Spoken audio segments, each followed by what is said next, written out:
In the late 80s, Yuji Naka, a developer for Sega, enjoyed playing the original Super Mario Bros. For the Nintendo's Famicom system. Something he always enjoyed doing was speedrunning the first level in the game. Naka had a passion for things going fast, such as cars. As many know, he would co-create with Naoto Oshima to create one of the biggest names in the video game industry. The rest is history. The Sonic series is rich in many different gameplay styles. We have traditional side-scrolling platformers, 3D open platformers, fighting games, racing games, a party game. You name a game type, most likely there's a Sonic game with it, original or fan game. Currently, the gameplay style used for the main series and a couple of side games is called the Boost formula. For those that don't play Sonic games, you take the speed Sonic already would be, and then BOOM! He would break into the sound barrier in milliseconds. The style has been fun, but it has been used for quite a while now, and some have grown stale of it over time. Some even wanted to take a break and either use a new gameplay style or go back to a former style. For the longest time, I didn't think much of it, but it wasn't until I watched a video from Blue Vivacity comparing other Sonic games with the stage Sunset Heights from Sonic Forces. One or two of the games shown off was just the game with modded versions. Then there was the original stage modded into other games such as Sonic Generations, Project 06, but only half of it, and finally Sonic Frontiers, which was the most recent release at the time of that video. When it got to Frontiers, I noticed right away how slow Sonic was, with and without the boost. It almost felt wrong. That's what led me to making this video. I was originally meant to get this done a couple months ago, something to hold everyone over until my Sonic Movie 3 animation was complete. 4 months later, I didn't even scratch the surface, and there was a lot of going back and forth for having this written and recording gameplay. The quality of these games with the boost has been fascinating to unfold. Every game was so different, and some felt like a drag. But as you know by watching, I finally got everything together, and now I have to ask the question from the title of this video. Should Sonic retire the boost formula? Let's find out.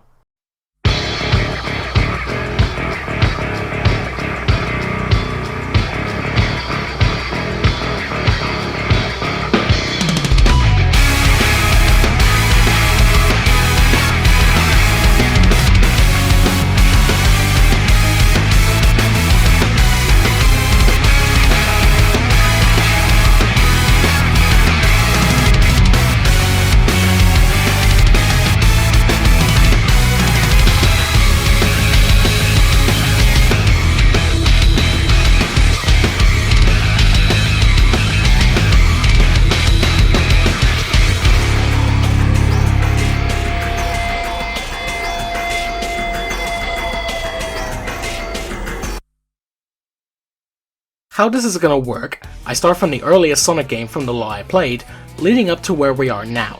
I'll note that while most of the games were recorded on official hardware, I had to use emulators for other games, and it will be pretty obvious which ones they are.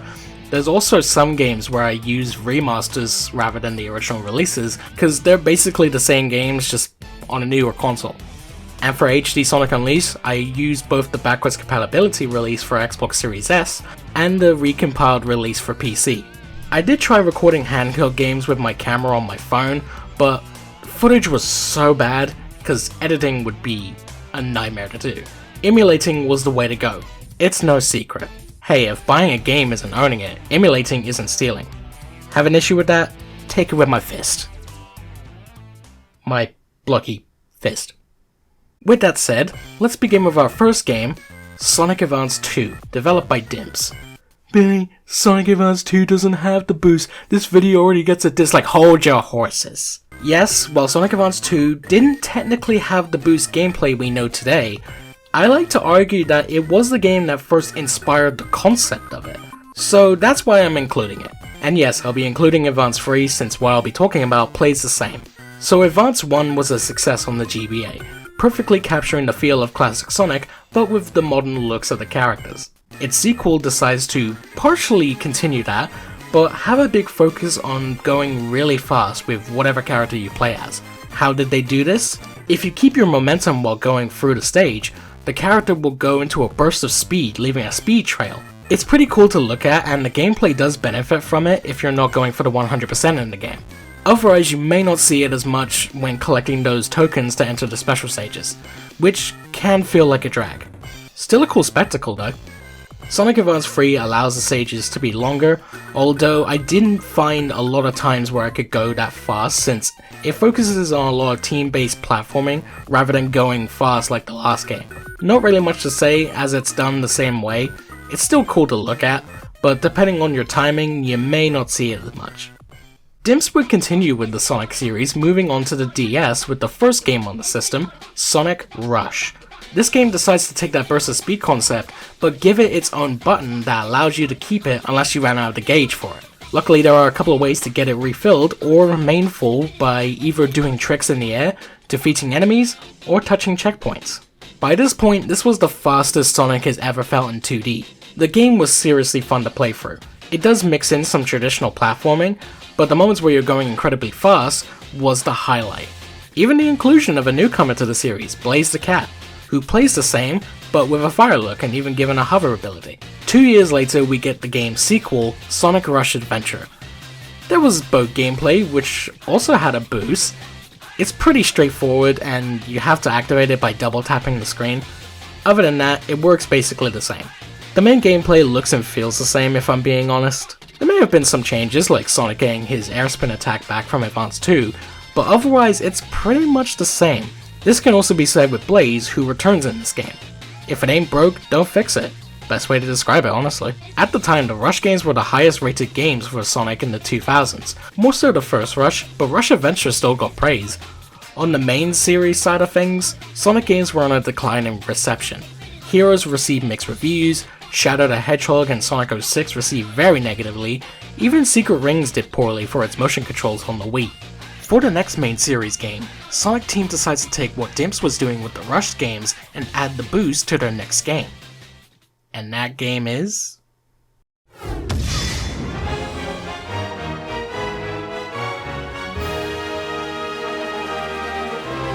Sonic Unleashed was another game received negatively by critics, but had a mixed reception among fans of the series, becoming one of the most divisive Sonic games thus far.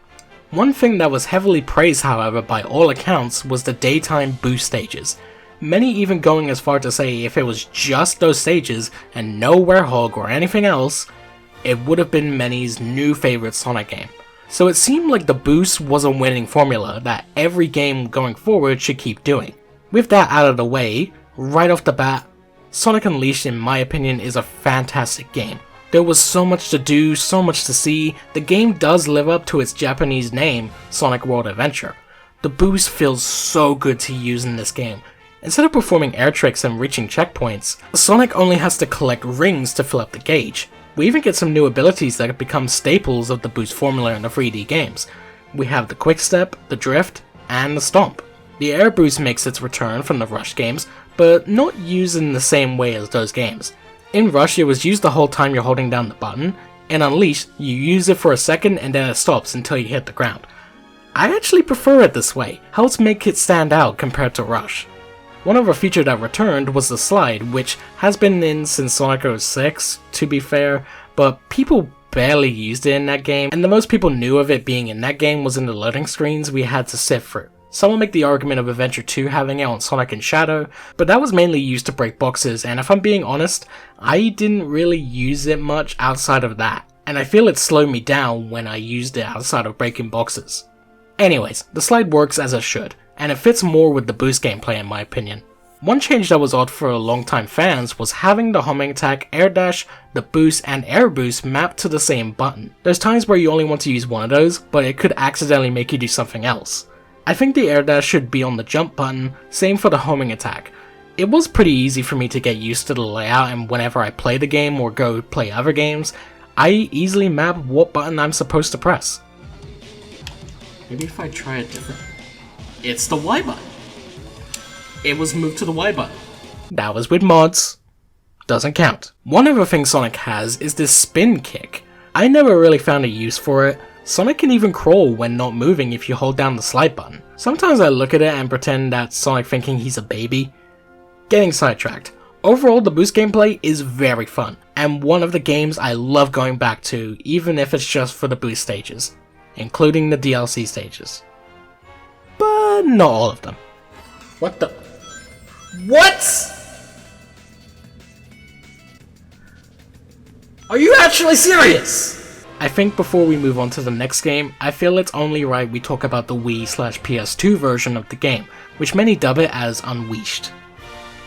This was developed by Dimps actually, and you think with how good they did it on the DS in 2D, it would translate perfectly to this game. Now, Unleashed, while I loved it and still respect it for what it is in some of its stage layouts, and the overall game plays differently from the HD version, but when I played the HD version for the first time and then went back to this version, I started to notice the flaws. Not just in terms of graphics, since the Wii and PS2 are less powerful compared to a 360 and PS3, while the Werehog is fine and decently split the stages rather than being one large stage, the boost in that game just isn't as fun to use. As a kid, I played this with the Wiimote and Nunchuck, having to flick the Wiimote every time I used it. It's not fun.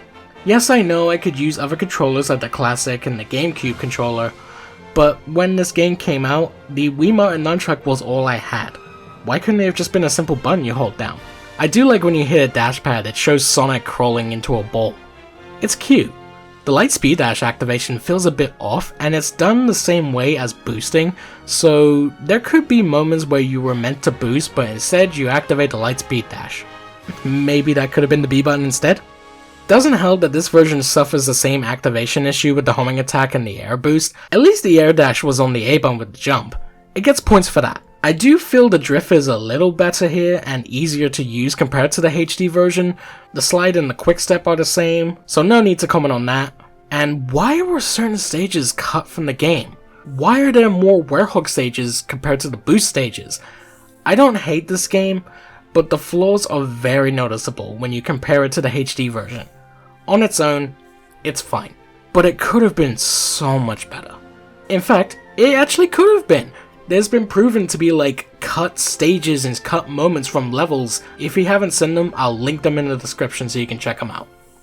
Now moving on to our next main series game, we have Sonic Colors, originally released exclusively on the Wii in 2010, and even had a DS version at the same time, which was made by Dimps. For this video, I used the 2021 remaster Sonic Colors Ultimate because other than graphical stuff and removing the lives and a new Wisp was added, it's still the exact same game just on modern platforms and PC. With this game, Sonic Team took the criticism of Unleashed and made a game where Colors is exactly the game critics wanted from Unleashed. Just a boost and nothing more.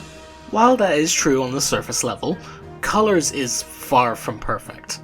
For one, this was made for the Wii. They developed it with 4 different controller types, Wiimote on its side, Wiimote and Nunchuck, Classic, and GameCube. The most popular choices being the Wiimote and Nunchuck and the GameCube. Thankfully, Colors kept the boost to holding it down instead of only doing bursts of them like Unleashed. The homing attack was now mapped to the same button as the jump. The game removes the air dash, but instead replaces it with the double jump, which is fine I guess. The stomp is the same, the slide is the same. So far, so good. Although now we get into the changes. The quick step and the drift have been stripped down to only small sections that require it. So if there's times you wanted to use them in the stage, you better hope it's a section in the game that tells you that it can be used. Otherwise, you're out of luck. Instead of rings filling up the boost gauge, you have to hit the Wisp capsules or the white Wisp to get boost. Luckily you can get some by defeating enemies, so at least one of the traditional things with the boost gauge remained. The capsules are pretty commonly placed, so it's not too bad, but I honestly prefer the rings. The air boost feels like a downgrade where instead of it doing what HD Unleashed did where it only lasts a second, it now stays on until you hit the ground or stop boosting. Much like Unleashed or the DS games. It doesn't help that the levels most of the time are not that fun to play through. Everything feels flat and blocky and kinda makes the charm of the boost feel lost. The Wisps kinda make up for it, but at the same time, if you've lost me on the base gameplay, the game's main selling point isn't gonna change that. One thing Colors has though is it became the first 3D Sonic game to have Super Sonic in regular levels, which makes it a little bit more fun, but with how linear the stages are, play for themselves, and how short some are, I don't really get to enjoy Super Sonic as much as I should. How you unlock him is by collecting all the red star rings, a new addition to the series, and going to Sonic's game world and play through all the stages, some of which copy level layouts from Sonic 1, which is very bizarre. I would have been fine if it was just the level layouts from the base game, but Sonic 1? Well, I do love that game a lot, so I guess it's fine. The DS version of Colors is basically Sonic Rush free. Some changes were made, like the placement of the homing attack. The Wisps are included with 2 new Wisps replacing the other 4 from the console version. Sonic gets given a ground stomp, which can be used to defeat enemies close to him. Not gonna lie, I kinda found the controls of Colors DS quite better compared to Rush and Rush Adventure. Don't get me wrong, those games controlled great and I prefer those games over Colors overall, but if I was a newcomer to the series and Colors DS was my first game, I'd find it better playing this than the Rush games, even if they offered tutorials. Plus, playing this game on emulator was easier compared to the other two, but at the same time, despite the easier controls, there's just a lot missing from what made the Rush games special. There's no trick system, can't do the air spin, Blaze isn't playable, she only appears in some cutscenes for extra missions. Stuff like that is what made me prefer Rush in the first place. I'll give Colors DS one thing though, I can use the boost in the boss fights. I will happily accept that. Now we're on our third console boost game, Sonic Generations. This game was very hype for me back in 2011. I was following this game for updates daily. I'd catch all the trailers, seeing the new gameplay footage from expos, crying myself to sleep at night because I didn't have Xbox Live at the time to play the demo at the time. My very first YouTube channel would make non-stop videos about the game, and videos leading up to the game's release, even after the game was out and I played it. It was the Sonic game for me. I first played it on PC via Steam, got it for Xbox 360 and 3DS on Christmas Day. I had a strategy guide, a few of the Jazzwares figures. I got obsessed with the song used in the trailer for the game, Tenderoni. Still slaps all these years later. I even used the song in my 2 years of Speed Force Productions video. Such a good song. The game has 2 gameplay styles, Classic Sonic based on the 16-bit games, and Modern Sonic based on the boost formula from Unleashed. Instead of taking from Colors and Unleashed, Modern Sonic takes on HD Unleashed and improves on some aspects. The homing attack and the returning air dash are now mapped to the jump button. The air dash doesn't go as far as it did on Unleashed, but with all the improvements this game made, I'm willing to sacrifice the distance of the air dash. The drift was majorly improved, now making sharper turns. Sonic rolls into a ball instead of running on his side, which makes me think that Sonic figured out how to make sharper turns by rolling into a ball instead. Small details like that, I absolutely adore. Other than that, the boost gameplay feels the same and features all the same stuff Unleashed had, which makes it only slightly better than Unleashed, even if I prefer Unleashed as an overall game. Playing as Modern Sonic is so much fun, and anytime I go back to playing Generations, it's always for Modern Sonic. Classic Sonic is cool and all, but I get more enjoyment out of Modern Sonic. It doesn't help that the mods made for the PC version make the experience of the game even better, and even allowing players to play the daytime Unleashed levels in Generations with the improvements Generations gave us, makes this even more perfect than it already was. I wish I could say the same for the 3DS version. Once again, Dimps is back with another boost game, and of course after doing Colors it made sense to do Generations, but now on the 3DS. Instead of stages being 2D sprites, everything was 3D modeled, especially to go along with the 3D mode of the game. With Dimps doing the Sonic 4 games around the same time as this, you can see a little bit of that here with Classic Sonic, though at least there is some physics. The speed is a little fast, especially in the classic stages which are ripped directly from the originals, so it kinda feels a bit cursed at times. But enough about Classic Sonic, we're talking about the boost gameplay, and it's alright. Modern Sonic doesn't feel as fast as he did in Rush, and it feels like even more was cut out from the DS games. All there is just homing attacking, the air boost being the same as before. Boosting in general, there's not a whole lot I can say on this. Some of the levels don't feel they match the gameplay at times, the worst one being Radical Highway. I really don't like playing that one. Green Hill honestly feels like the only stage that fits the gameplay. The boost is also used in the special stages based off the ones from Sonic Heroes, and does control a lot better than in that game. But at the same time, it doesn't feel all that challenging, except for the last special stage. After Generations 3DS, Dimps would make Sonic Lost World's 3DS version, and then Dimps wouldn't work on another Sonic game after this, which was a shame. But with the quality declining between each of the last handheld games, and their involvement with the Sonic 4 games, I guess it was time to let go.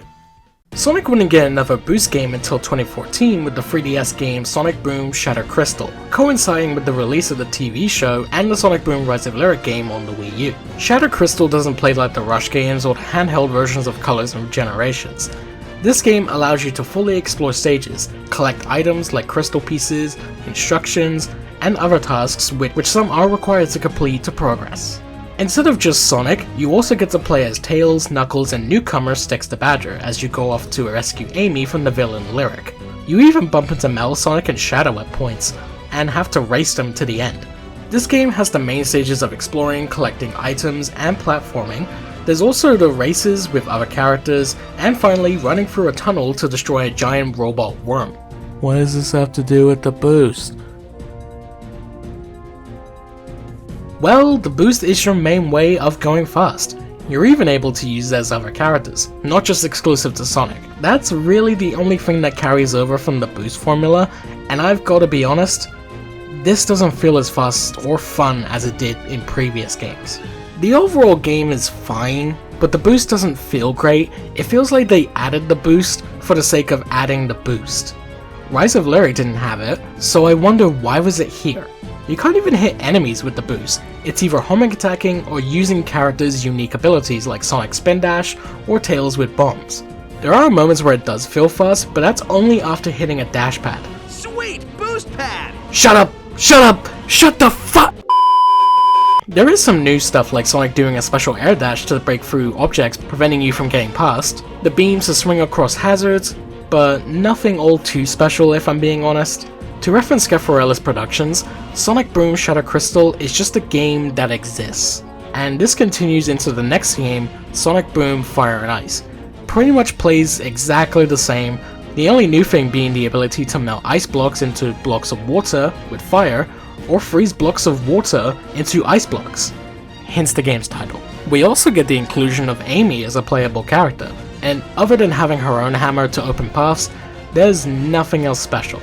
You do the same tasks, same stages, same races, but instead with robots made by Eggman. At least they got bosses, which are fine. Overall, it's a fine game, but nothing too special and doesn't really have the need to include the boost. After Generations, it felt like the boost formula was concluded for the console games. Lost World went with a new gameplay style of parkour, Sonic Boom Rise of Lyric trying to do an open world exploration, but failing to deliver due to being rushed and forced onto the Wii U. 2016, in the 25th anniversary party hosted at San Diego Comic-Con, was when we get announcements for the next main-length game, and from the animated teaser we got, it looked like the boost was coming back. And so was Classic Sonic. Damn it! Okay, at the time, it was pretty hype. Even the game's new edition of a custom hero you can make. But the more that stuff was shown off, the more everyone felt it just lost itself. I tried to remain optimistic, but by the time I played the game in 2017 after the hype of Sonic Mania, Sonic Forces was a big disappointment. So much so that I didn't know how to feel, and even questioned if it was worth me still being a fan of Sonic at the time. As for the game itself, oh boy, where do I begin? Classic Sonic didn't need to come back, and his gameplay is a whole lot worse, and his purpose of being here is so unnecessary. You could take Classic out of the game and it wouldn't make a difference. Sonic himself, the boost feels like a massive downgrade. We've gone back to how it played in Colors, which seriously puts me off. The double jump is back instead of the air dash, at least the quick step is not restricted to sections where you can only do it there. Although, it feels like it makes you slower, which is not the point of the quick step! It's in the name! The drift is non-existent. The only times you get to see it is certain sections with the custom hero, which plays the same as Sonic, but without the boost and the inclusion of the whisk bombs. Customizing is cool and all, but other than that, it doesn't feel its potential was fulfilled. The boost has gone back to where you need to hit whisk capsules, like... why? The rings were so much better. At least the enemies were still a thing, but come on! Turning feels wrong in this game. You can barely turn when running, but when you boost, the turning is slightly better, but feels so loose. There's even moments where it feels like I would have to drift for a turn, but instead the turning is done for me. When I first played this game, the turn felt so rough, and for some reason, just having Sonic run straight with the boost was the correct way. How did we go this low? The stages don't make up for it because they're either so linear or too short. Most of the time, it's the latter, which feels like a waste of time. Sure, we've had linear stages in previous Sonic games and they've been fun, but here's the difference. In previous games, I felt like I could easily move about, no problem, no questions asked. But here, it's completely different. It doesn't allow for that open space. One last thing I should mention is the tag team stages with Sonic and the custom hero, where there's sections to perform a double boost by mashing the boost button. But it doesn't matter if you do. If you fail to do so, it'll just show you them tripping and then BAM! They do it anyways. What's even the point of the QuickTime event then?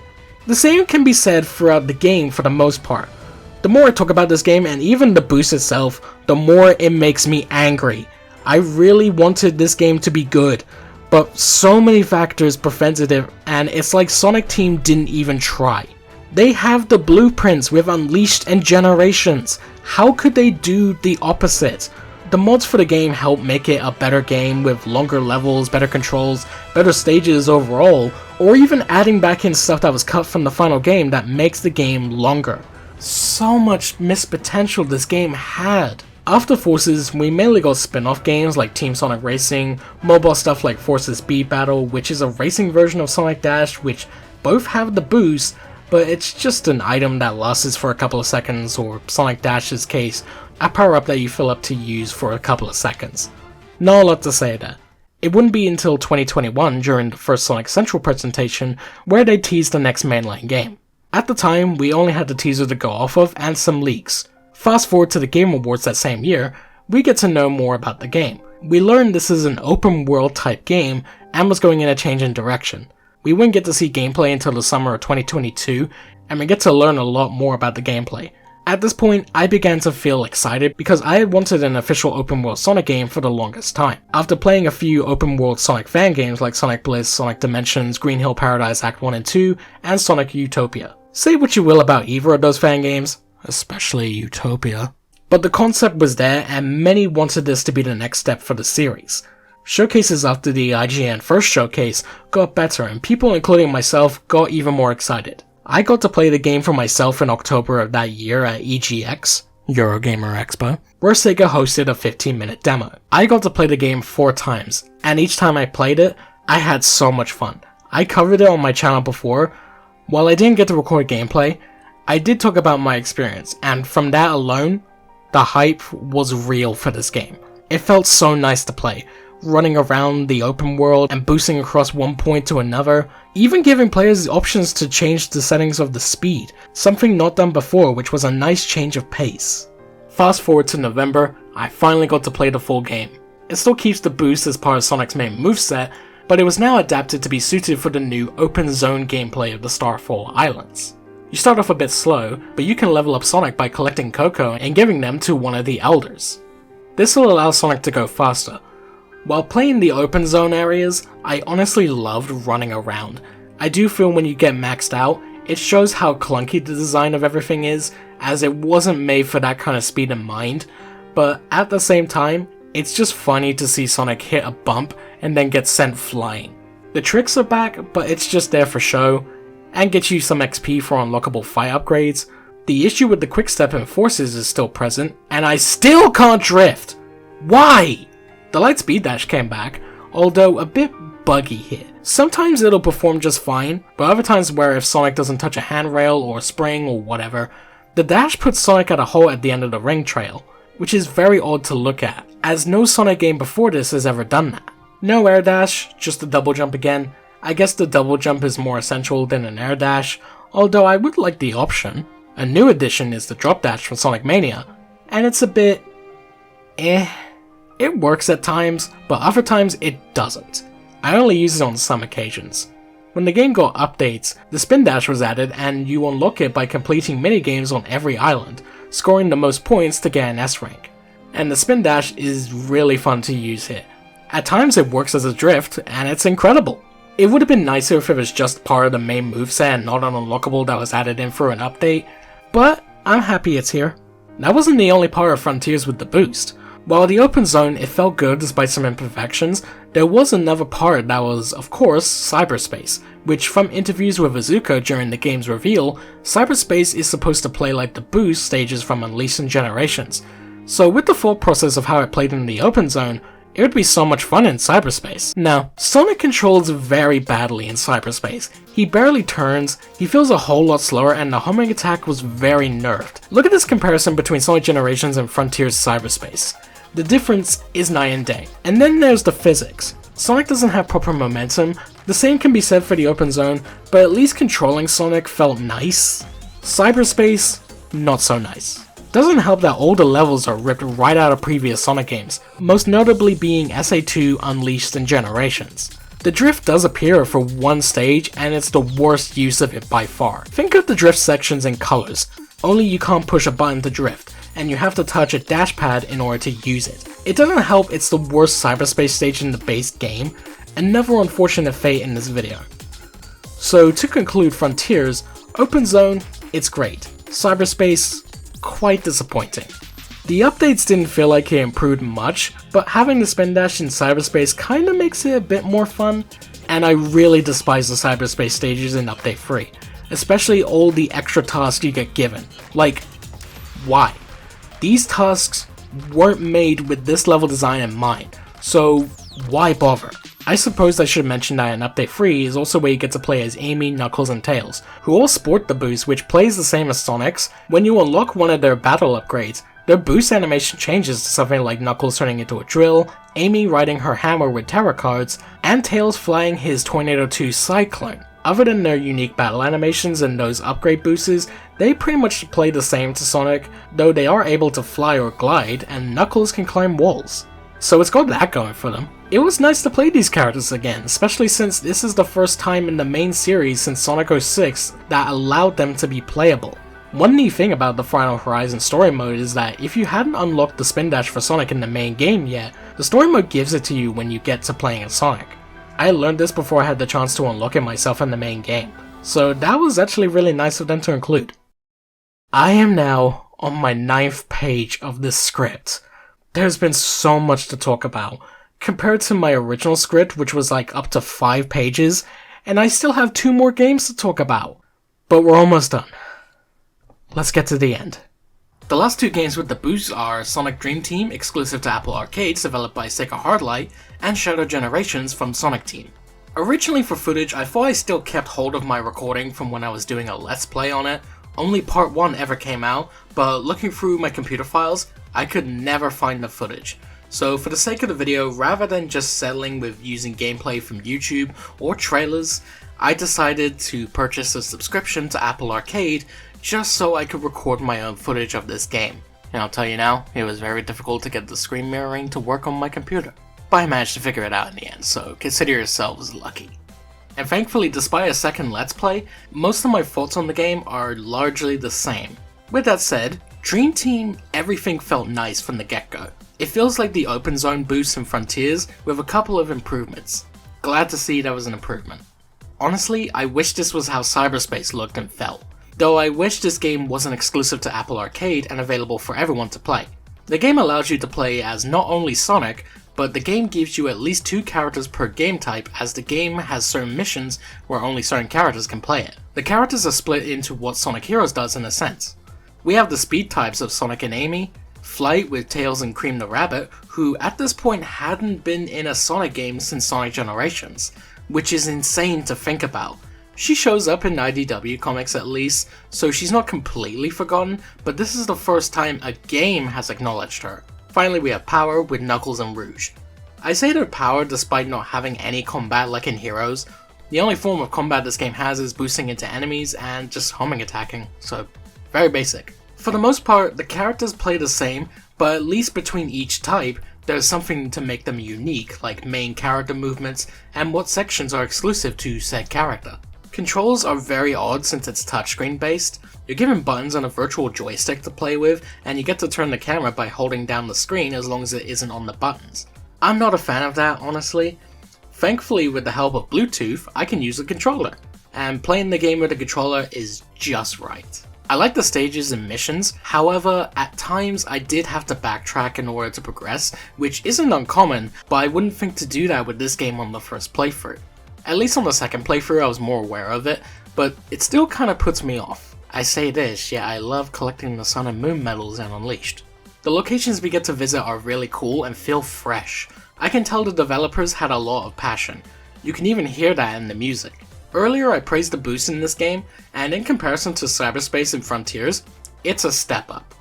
But one thing I think I should know is that all playable characters get the boost, and while that's fine, it doesn't make Sonic anything special, especially when sharing his gameplay with Amy. The other characters get more unique abilities, like Tails and Cream being able to fly, Rouge and Knuckles being able to glide and climb up walls. It wasn't until the replay where I got to play the Shadow update, which is basically the same as the base game, but you get new stages and you get to play as Shadow. One thing Shadow does get at the very least is Chaos abilities like Chaos Control and Chaos Shift, which allows you to aim where you teleport, kind of like an alternative air boost in a sense. So Sonic Dream Team is a good game, but I will most likely never play this game again unless it got ported to consoles and or PC. I only played it at launch because I had a free trial, and I wasn't fussed on the other updates the game had. But having to purchase a subscription and replaying it, at least I can say I've played the Shadow update. Speaking of which...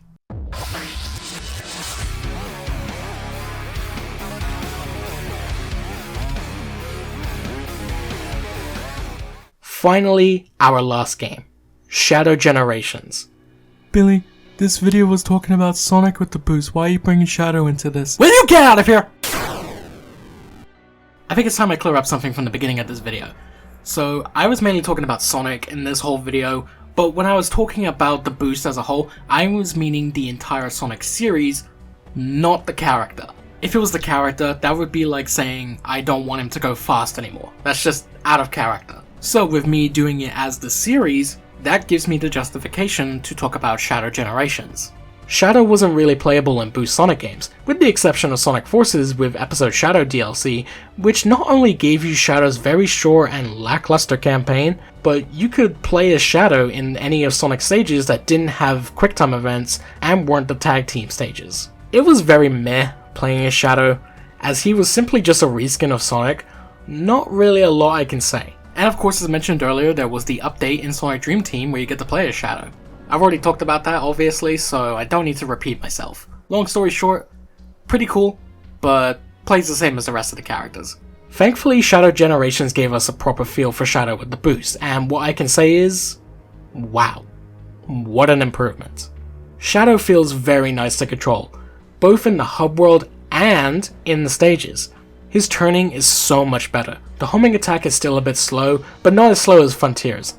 The Doom powers are fun to use, the quick step is better, and introducing the quick slide where you hold it down. It took some time to learn it, but it's pretty easy to get used to. Shadow shares most of the same stuff as Sonic would, but with a few exceptions. No spin dash and light speed dash. Shadow has the slide and the stomp, the homing attack as previously mentioned, but here you can see he teleports when he's using it, which is a nice touch. One other new feature is Shadow using Chaos Control, and certain parts allow you to zip past almost like the light speed dash. Huh. Overall, Shadow Generations has better controls, and I love that I have more freedom to move around. Of course some bits are missing, but I guess that's to make Shadow not feel like a reskin of Sonic again, but I do hope all the positives get translated into Sonic's moveset. And like that, that's all the Sonic games with the boost as of this video. My god, that was a lot to talk about. But now I think it's time to answer the question.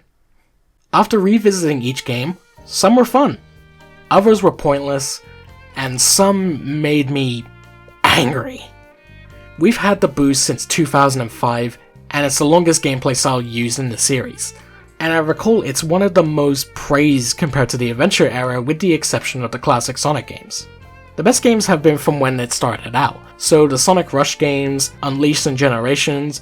After those games, it didn't feel as fun to use, at times pointless, and then became stripped away from what made it fun in the first place. It seems like Sonic Team is slowly getting their foot back in the field with how fun the boost can be with the open zone of Frontiers and Shadow Generations. I don't think it'll be fully the same as it was before, but I think with how long we've gone with the boost, I think it's time to give it a break, as it is the right step to go. Maybe focus on a new gameplay style or go back to a previous one like parkour or the adventure style. People have been wanting a new adventure style game for some time, so now I think would be the right time, especially with the open zone concept. It would feel like a match made in heaven. After a few years, the boost can come back, but knowing Sonic Team, I don't think we'll be seeing the boost leave anytime soon. But with how Shadow Generation showed us how fun it can be again, here's hoping the next main series game improves upon what Shadow already improved. Man, 11 pages of this. Look at the length of this video. I was not prepared for this. For what was originally meant to be a simple video like all my other discussion videos were, became this somewhat in-depth review / video essay. But I'd be lying if I said I wasn't satisfied with the final product I've given you guys here. The next time I do this discussion / essay type video, I'm going to make sure I have everything properly planned out. Don't want to keep going back and forth. By the time this video is out, it'll be the 34th anniversary of the Blue Blur. So happy 34 years, you speedy son of a gun. As always, thank you for watching. If you have your own thoughts about the boost formula and the quality of the games talked about in this video, feel free to share them in the comments. And of course, special thank you to my patrons Typhoon and Andres, and my YouTube member BAG Gomez. Much appreciated, guys. With all that said, thanks again everyone for taking the time to hear me talk about the boost, and I hope to see you all again soon. Now if you'll excuse me, I've got an animation that's long overdue to finish. Bye everyone!